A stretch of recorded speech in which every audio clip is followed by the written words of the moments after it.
तो बात करेंगे श्री कृष्ण जन्मोत्सव की। 16 तारीख का ये पर्व पूरे देश में बहुत ही हर्ष और उल्लास के साथ मनाया जाएगा, जिसके लिए मथुरा ही नहीं, आपको बता दें, देश के दूसरे कृष्ण मंदिरों को बहुत ही खूबसूरती के साथ सजाया और संवारा जा रहा है।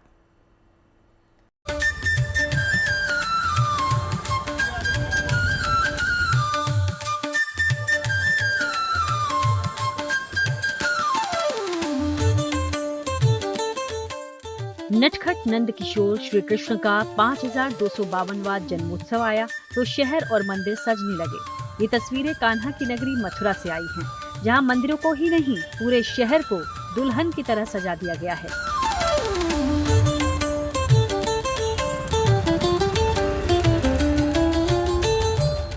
चौक चौराहे, गलियां और प्रवेश द्वार रंग बिरंगी लाइट से रोशन हो उठे हैं। सजावट ऐसी कि देखने वालों का एक नजर में ही मन मोह ले। कहीं खूबसूरत रंगोली उकेरी गई है, कहीं दीवारों पर शानदार पेंटिंग्स बनाई गई हैं और कहीं भव्य पंडाल बनाए जा रहे हैं। ये सारी तैयारी जन्माष्टमी को लेकर है, जिसे अब अंतिम रूप दिया जा रहा है।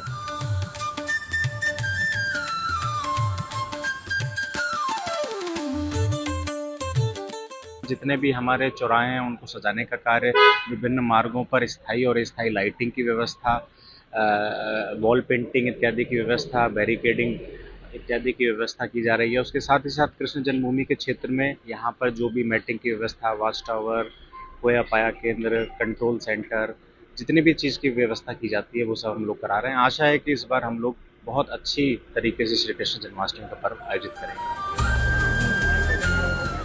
पूरे ब्रज के लिए जन्माष्टमी का ये पर्व कितना खास है, इसका पता मथुरा प्रशासन की इन तैयारियों से चल रहा है। इन तैयारियों में सुरक्षा एक बड़ा पहलू है, क्योंकि जन्माष्टमी पर देश ही नहीं दुनिया भर से कृष्ण भक्त मथुरा और वृंदावन पहुंचते हैं, जिनके सुलभ और सुरक्षित दर्शन के लिए पूरा प्लान तैयार कर लिया गया है। इसके तहत श्री कृष्ण जन्म स्थान के आसपास के परिसर को 3 जोन और 17 सेक्टर्स में बांटा गया है। चौक चौराहों पर सीसीटीवी लगाए गए हैं, ड्रोन कैमरों से निगरानी की तैयारी है। ट्रैफिक के लिए खास निर्देश भी दिए गए हैं और जगह जगह पार्किंग स्थल भी बनाए गए हैं। पूरे देश से विदेश से लाखों लाख श्रद्धालु जन्माष्टमी में कृष्ण जन्मभूमि पर भगवान जी के जन्मोत्सव में प्रतिभाग करने के लिए, उनका दर्शन करने के लिए लोग आते हैं। मथुरा को, वृंदावन को और पूरे मथुरा को आप जैसा कि स्वयं भी देख रहे होंगे, खूब अच्छे से सजाया जा रहा है। चौराहों को पर कल्चरल प्रोग्राम कराए जाएंगे, उनको सजाया जा रहा है। इसके अलावा जो हमारे महत्वपूर्ण स्थान है, जैसे रसखान जी की समाधि स्थल है, नंदगांव है, बरसाना है,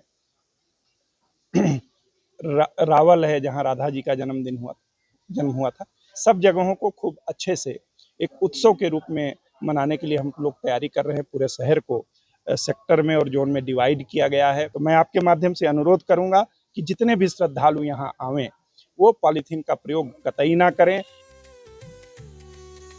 मथुरा की तरह ही जन्माष्टमी की रौनक देश के दूसरे शहरों में भी नजर आने लगी है। तस्वीरें राजधानी दिल्ली के ईस्ट ऑफ कैलाश में मौजूद इस्कॉन मंदिर की हैं।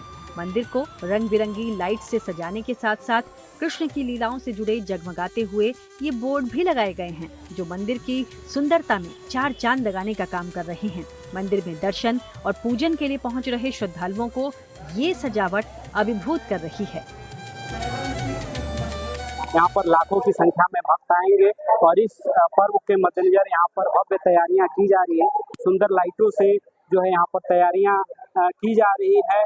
खूबसूरत लाइटों से पूरे मंदिर परिसर को सजाया गया। बहुत अच्छा लगा, पहली बार आए हैं, बहुत अच्छा लगा। हम तो बाहर से, मेरठ से घूमने आए दिल्ली में, हम तो पहली बार आए तो हमें तो बहुत अच्छी लगी। पिछले साल भी मैं यहीं पर था, लेकिन पिछले साल से भी इस साल बहुत ही अच्छा सजावट है। वैसे तो जन्माष्टमी का ये आयोजन 3 दिन बाद है, लेकिन इससे पहले ही जन्मोत्सव से जुड़े कार्यक्रमों की शुरुआत हो चुकी है, जिसकी एक तस्वीर उधमपुर से भी सामने आई।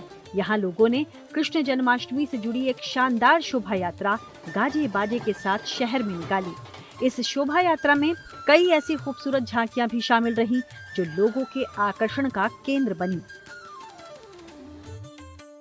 वहीं जन्माष्टमी को लेकर बाजार भी सज चुके हैं। लड्डू गोपाल की मूर्तियां, उनके वस्त्र, मोर पंख, बांसुरी, झूले और सजावट का सामान खरीदने के लिए बड़ी संख्या में ग्राहक बाजार पहुंच रहे हैं। मथुरा से मदन गोपाल शर्मा और दिल्ली से आशुतोष कुमार के साथ bureau report, good news today.